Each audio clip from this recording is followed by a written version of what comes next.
on nous pose souvent la question à Phare Magazine pour savoir ce que sont que les fameux colosses de Memnon. Les colosses de Memnon, ils sont sur la rive gauche de Luxor, en direction du Ticket Office, de la grande jonction pour aller dans la vallée des rois, tous les temples dits funéraires de la rive gauche de Luxor. Et les colosses de Memnon, on ne les loupe pas, ils sont sur la droite de la route, ce sont d'immenses colosses, datant d'Amenhotep III, et qui marquaient, dans l'Antiquité, l'entrée de son temple de millions d'années. Durant très longtemps, c'est tout ce que l'on voyait à peu près de ce fameux temple qui était entièrement détruit par des tremblements de terre, puis ensuite les pierres ont été récupérées pour d'autres constructions.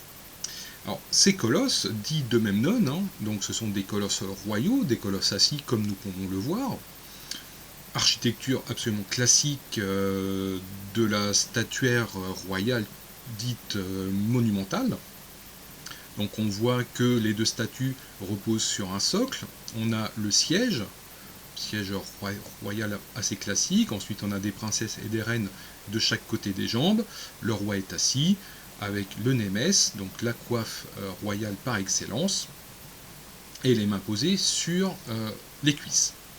Alors on voit que l'état de ces colosses sont aujourd'hui relativement dégradés, ils ont largement perdu effectivement les visages, le torse a été très dégradé, et les jambes sont plus ou moins en bon état.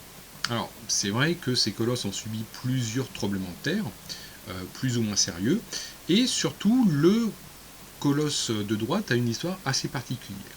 Alors pourquoi on appelle ces deux colosses royaux les colosses de Memnon, dit de Memnon? Tout simplement parce qu'à l'époque romaine, on considérait que le colosse de droite, donc celui-ci, était en fait la personnification de Memnon. Donc Memnon, un jeune noyé qui va se plaindre effectivement de son sort, et la statue avait la tradition de chanter, et les chants que la pierre émettait à cause de ses fractures étaient le chant de lamentation, les chants de la complainte de Memnon, d'où le surnom qui est resté à ces statues.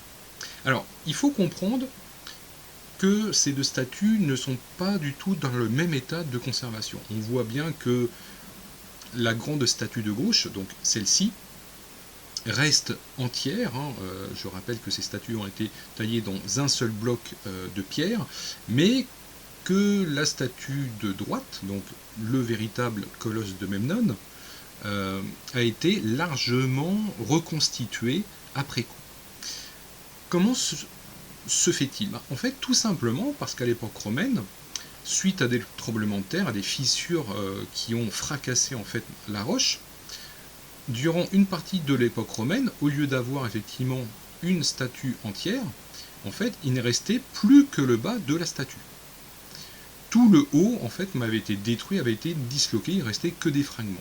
Et effectivement, à l'époque romaine, un chantier va être mené, un chantier de restauration, pour remonter le colosse en entier, tel qu'on le voit aujourd'hui. Et c'est pour cela, en fait, que le colosse de droite n'est pas constitué d'une pierre homogène comme on l'a à gauche, mais en fait d'un ensemble de maçonnerie qui ont été ajustées sur ce qui restait de la statue antique. Donc en fait, seule la tête est d'origine.